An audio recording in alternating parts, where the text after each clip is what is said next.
There was once a mighty demon king. Stop me if you've heard this one before. But actually, don't stop me. He was in total control. He feasted on souls. The world trembled when he roared. But then, some hunters sang some songs. Now, all he does is starve. Can't get at the souls, and his flame grows cold. Just a whisper in the dark. So, I watched K-pop Demon Hunters lately. And I've been completely obsessed with the movie. So much so that I want to dedicate a video for it. Now, my favorite character has gotta be Jinu. I know, very surprising. Oh, and kind of going off track a bit, there are so many different and fun facial expressions used in this movie that I wanted to include some. Or a lot. So throughout the entire video... Okay, Jinu, stop that. You should at least smile since I'm introducing you. That's better. Jinu. Well, he has a lot of baggage, doesn't he? Dude has been surviving for more than 400 years now, and I purposely say surviving instead of living because, well, with his growing guilt and his contract with Guima, surviving seems to be more fitting. Now, it isn't until he meets Rumi where I feel like his character actually starts living, but I won't get into Rumi until a bit later. As we all know, Jinu is part of the boy group sajaboys, and I was like, Saja, why does that sound so stinking familiar? And I actually mixed it up with Kim Sajang used in Reply 1988, which is a K-drama. And I was like, but what does Saja mean? So I searched it up and turns out that the Korean term for Grim Reaper is known as Josung Saja. So basically, the Saja boys are a group of Grim Reapers, which is so fitting for them. Out of the Saja boys, the ones who stood up to me instantly were Jinu and Abby. Straight off the bat, Jinu reminded me of Boy With Love Jungkook, but is said to be inspired by Cha Eun-woo and Nam Joo-hyuk. And I was told that Abby looks a lot like San from ATEEZ, which I agree with.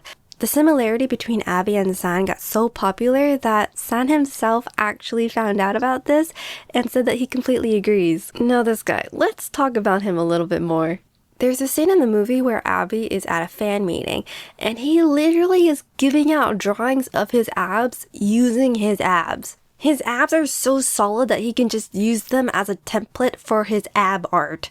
And do you see his face? Like, he seems to be so proud of being able to do that. Like, that is a face of pure satisfaction. For the rest of the members, we have Mystery, Romance, and Baby. With Baby, I heard that BTS's Jimin might have been inspiration for the character. For me personally, just his hair, specifically his hair, it reminded me a lot of mid-haired Suga. Another lookalike that people are bringing up is Bambi from Plave, which I find to be so hilarious because if you know Bambi, you know that he's a very feisty guy in like a cute character, and Baby is literally a cute looking guy with a very stinking deep voice. Now that I've talked about the Saja boys, I'll now talk about huntrix. First, we have Rumi, our strong and confident female protagonist. Beside her, she has both Mira and Zoe, two certainly very entertaining people. You have Mira, a hot-headed, caring character, and Zoe, an energetic, cute rapper with a major interest in attractive people. They are both so stinking relatable. There's a scene in the movie where the girls are finally able to start resting but have to get back to work, and they just want to cry. I mean, same. I really like how you can see how different each of the members are, but also see how they get along together so well. Also, shout out to their manager Bobby real quick because, man, he's great. Now that I finished talking about huntrix, I will now combine the two groups together. Okay, I shared romance with Mira. I mean, do you see the way that he looks at her? And with Zoe, I honestly initially, I shipped her with Abby at first, but I'm leaning more towards Mystery and Zoe because I feel like they work really well together. There's a scene where Zoe's able to get a glimpse of Mystery's face, so I wanted to try drawing Onion Head's face. And now, the music. Oh my god, the music. I mean, having An Hyo-seo voice Jinu, great, fabulous choice, outstanding, well done, and the art, beautiful, unique animation style, well executed, but the music? The music! I've been playing their songs on repeat every second of the day since the movie came out, and because of that, I keep getting headaches. I will highlight the ones that I've been listening to the most. Soda Pop, a super catchy, great summer song that reminds me of 2017 K-pop. My little soda pop. And then Your Idol. I mean, do you hear the vocals in this? Yeah, you gave me your heart, now I'm here for your soul.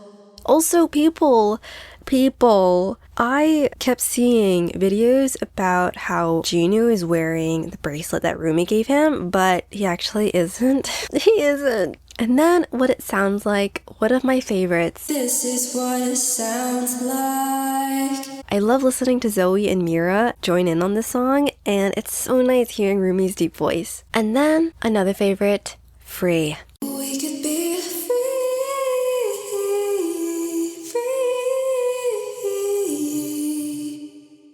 I absolutely love how Jinu and Rumi sing together. And you can tell, I haven't talked much about Rumi and Jinu. There's a reason why, and it's because of the second ending.